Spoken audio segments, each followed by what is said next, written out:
Tervist, siin on Mõtlemaatika ja meie tänaseks teemaks on püstprisma 7. klassile. Püstprisma on ruumiline keha, millel on 2 paralleelselt ja võrdsuurust põhjapinda ning mille külgpinnad on ristkülikud. Püstprisma põhi võib olla erineva kujuga, näiteks kolmnurk, nelinurk, viisnurk ja nii edasi, kuid kõige sagedamini kohtame seda ristahuka ja kuubi näol. Liigumegi kohe mõõtühikute ja ruumala juurde.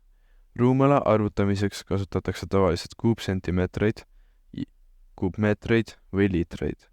Mõõtühikute valik sõltub püstprisma suurusest ja kasutusvaldkonnast. Teeme see näidisülesandega. Antud on püstprisma, mille mõõtmed on 5, 3 ja 8 sentimeetrit. Arvuta selle ruumala kuupsentimeetrites. Meil valemiks on V võrdub A korda B korda C. Ehk siis korrutame 5, 3 ja 8 ning saame vastuseks 120 kuupsentimeetrit. Liigume edasi ristahuka ja kuubi juurde.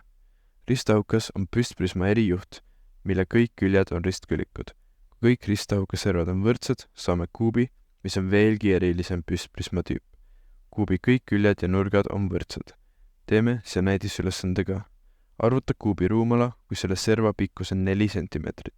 Me teame, et kuubi ruumala valem on V võrdub A kuubis, nii et korrutame 4 endaga 3 korda ning saame vastuseks 64 kuupsentimeetrit. Liigume edasi püstprisma pinnalaotuse pindala juurde. Püstprisma pinnalaotus näitab, kuidas prisma paberil lahti lõigates välja näeks. Pinnalaotuse abil saame arvutada prisma pindala, mis koosneb kõigist prisma külgedest. Teeme see näidisülesandega. Arvuta ristahuka pindala, mille mõõtmed on 2, 3 ja 4 sentimeetrit. Et leida pindala, peame siin tegema pika tehte, korrutades 2 sulgudes pikkuse ja laiuse korrutisega, pluss pikkuse ja kõrguse korrutis, pluss laiuse ja kõrguse korrutis. Tehes terve pika tehte ära, peaksime saama 52 ruutsentimeetrit. Liigume edasi püstprisma ruumala juurde. Püstprisma ruumala arvutatakse põhimõõdu ja kõrguse korrutise kaudu. Kui püstprisma põhi on ristkülik, siis ruumala valem on sama, mis ristahuka puhul. Teeme see näidisülesandega. Antud on püstprisma, mille põhi on kolmnurk, mille aluse pikkus on 4 sentimeetrit ja kõrgus on 3 sentimeetrit. Prisma kõrgus on 10 sentimeetrit, arvuta püstprisma ruumala. Võtame algselt kolmnurga pindala, mis on alus korda kõrgus jagatud 2. Sellega saame, et pindal on 6 ruutsentimeetrit. Et ruumala leidma, peame korrutama pindala kõrgusega ning me teeme 6 korda 10 ja saame vastuseks 60 kuupsentimeetrit. Liigume edasi prismade kombinatsioonide juurde.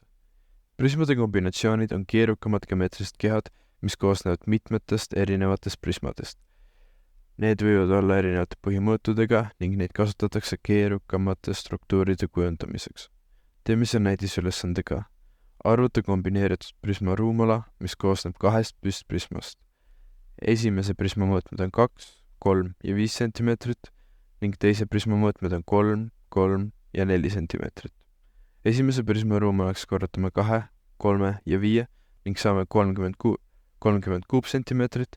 Teise prisma ruumalaks teeme 3 korda 3 korda 4 ning saame 36 kuupsentimeetrit. Et leida kombineeritud ruumala, liidame mõlemad ruumalad kokku ning saame 66 kuupsentimeetrit. Selleks saime tänane teema läbi ning loodan, et õppiste midagi uut selleks korraks. Kindlasti likeige ja visake tellimus meie kanalile, et mitte magada uusi videoid maha. Näeme juba järgmises videos.